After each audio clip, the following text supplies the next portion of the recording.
今天和大家分享一下这个摩斯管。摩斯管是长效音管的一种，摩斯管和三极管很相似，它俩有共同的作用，开关作用和放大作用。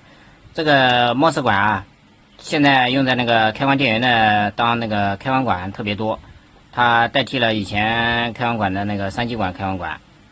因为它这个类组小，工作起来这个发热量就小，效率就高，所以很多时候就不用那个三极管当开关管了。它的这个驱动啊是靠电压驱动的，不需要电流。它这个摩斯管有3个极呢，我们看这个图有3个极，这个山极、漏极、原极。这边这个是 N 型摩斯管 ，N 型摩斯管相当于 NPN 型三极管，这边这个是 P 型摩斯管，相当于 PNP 型三极管。山极就是它的控制极，当控制极它有一定的电压，就是达到这个摩斯管的驱动电压的时候，这个漏极和原极就会导通。导通以后，它的类组啊比三极管类组小，所以这一点是非常大的优势。现在我拿一个摩斯管用望远表来测量一下。首先打到这个二极管档位，我们去测量它的时候啊，怎么样它是好的，怎么样它是坏的呢？正常的话，我们这样测的话，它有一个正向压降的，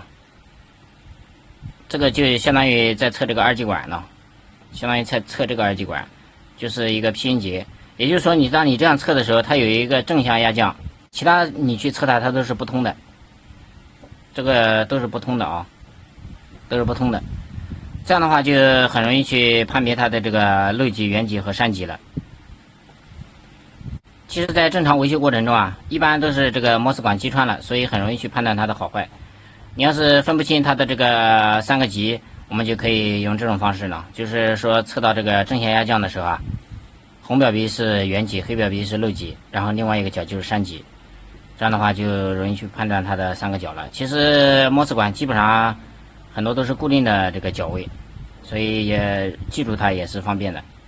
好了，本期视频就和大家分享到这了，喜欢我的朋友请给我点个赞，关注。